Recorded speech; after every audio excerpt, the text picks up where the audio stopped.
Well, my theory, my approach to setting up rooms is you need to start with the monitors, have good monitors, get them on stands, get your tilt, get your equilateral right, deal with that energy, the reflections on the stands, and then go out to the first reflections.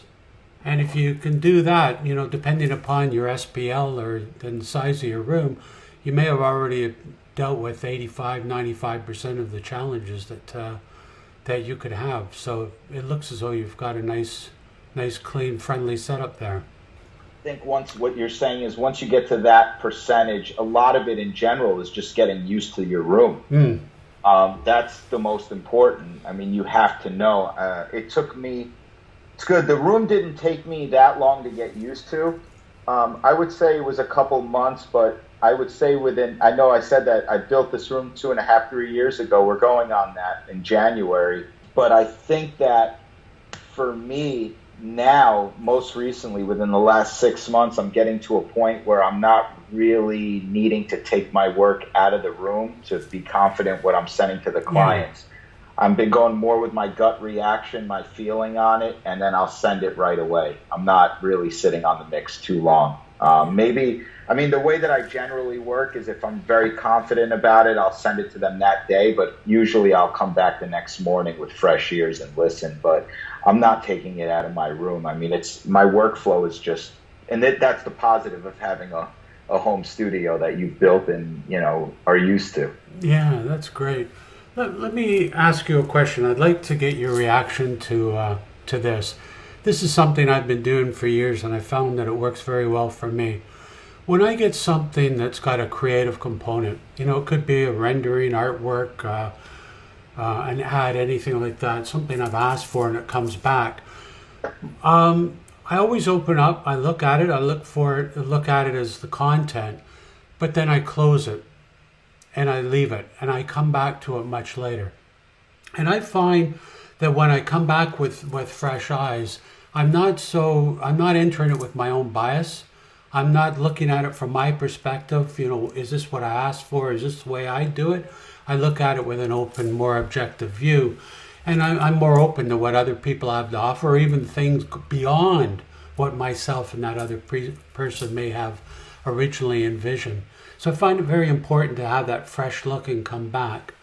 Can you relate to that at all? Is that something that you find important as well? Absolutely. For me, what I'm learning as I'm getting older and just being in the business for as long as I have, that I'm reacting more on my gut instincts. Once I start overthinking something and it's not coming from the heart, then once I stop reacting to things, I'll walk away from it. I'll take a 30-minute walk and take my dog for a walk. Before the pandemic, I was studying Brazilian Jiu-Jitsu, which helped. So I would, usually I'd start in the morning working, and I do a lunch class or start later and they do a dinner. It helped me gain perspective.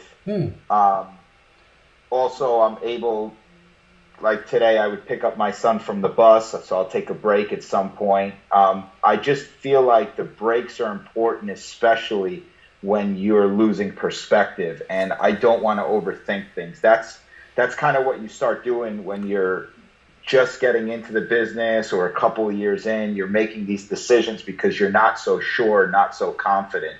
But for me, I'm realizing that mixing is not about making something sound great or perfect.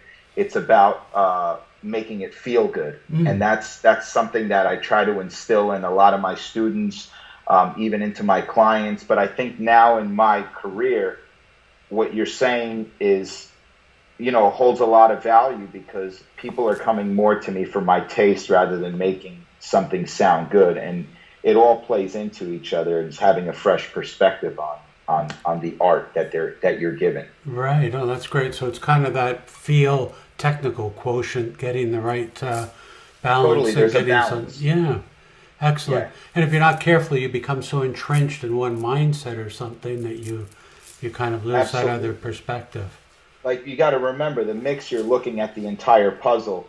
you're not just focused on one section, you know. That's where in the beginning I was always, you know, you got to make the drums knock, and you got to, you know, but now it's always like the longer you're in the business, the less you're soloing instruments and vocals. You're just looking at it from a bigger perspective and the big piece of the pie.